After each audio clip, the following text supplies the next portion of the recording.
The incredibly shrinking dollar. The dollar falling again against the euro today after that weak new home sales number. In fact, in the last year, the dollar's dropped 10% against the euro. The euro now costs about $1.41. And it's not just the euro. Last week, the dollar hit a 3-decade low against the Canadian dollar.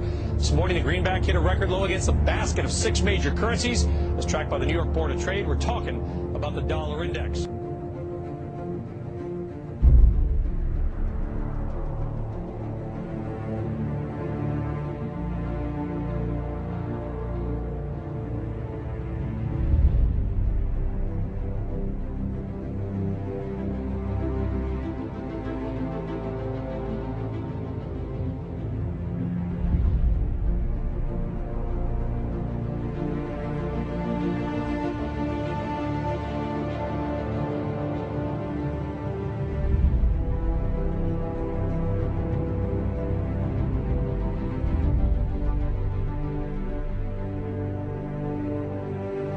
There's a dollar crisis out there, and people's money is being stolen.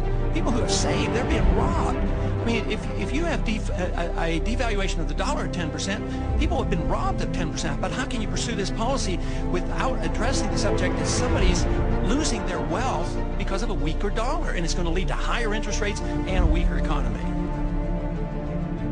Congress, in essence, has ceded total control of the value of our money to a secretive central bank. Congress created the Federal Reserve, yet it had no constitutional authority to do so. But all these actions directed by the Federal Reserve alter the purchasing power of our money. And that purchasing power is always reduced. The dollar today is worth only 4 cents compared to the dollar that the Federal Reserve started with in 1913. I find myself increasingly in a place mentally that I just don't want to be. But the more you learn and the more you look at history, this weekend I was reading about the crash of 1907 and how that thing was controlled and what came out of that and came to the Fed. I mean, we're repeating the same mistake, and it was always to give these private individuals control, almost a fourth branch of government or a separate tree of our economic system. How do we untangle ourselves from this? Well, there is no more ominous power than to give this authority to a secret bank to create money out of thin air. And it works as long as people trust the money. But if the money has no backing to it and is not convertible into anything, it eventually ends. And this is what we're witnessing, the beginning of the end of the dollar hegemony. It is going to end because the world is starting to reject it. But listen to what John Williams says, and he makes these predictions to Fortune 500 companies and hedge funds around the country. This is the guy who gets paid for his advice, and we're lucky enough to get him on CNN. Where are we going? We have a severe recession ahead of us with even higher inflation than we're seeing now. It's going to be probably the worst business cycle seen since the Great Depression. The Federal Reserve is no more federal than Federal Express. So the Federal Reserve is actually an illegal entity functioning within government. It's illegal, and what we have given to this so-called agency is the authority to counterfeit money. Do you have any points of view about the Federal Reserve and how the Federal Reserve operates? They just enter something on a computer. Oh, you need 20 billion today. Here's 20 billion. They got that out of thin air. It came out of thin air. It goes to the Treasury. The Treasury then pays the bills. What's not good about 400 points on the Dow? It's pouring huge amounts of money into the system. It's printing money. It's going to cause more and more inflation. The dollar's going to continue to go down. It's going to cause a worse recession in the end. The president really has no control, nor does the Congress have any control over this cartel. It just has the appearance of control. But I want to get your take on how much lower you think the markets can go right now.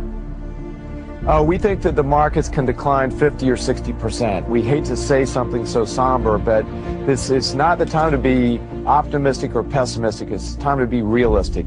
Our whole system has been built on credit expansion. We have to grow credit year over year in order to keep the economy growing. The economy is not going to grow. It's going to suffer recession, and once it enters recession, it's going to cascade on itself.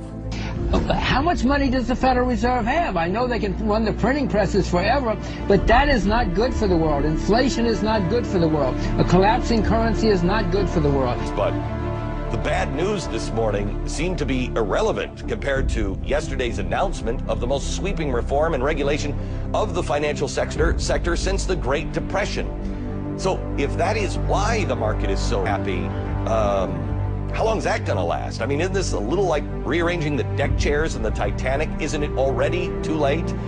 You got to let them go. You know, I mean, if I had made the same bad bets as Bear Stearns, nobody would be bailing me out.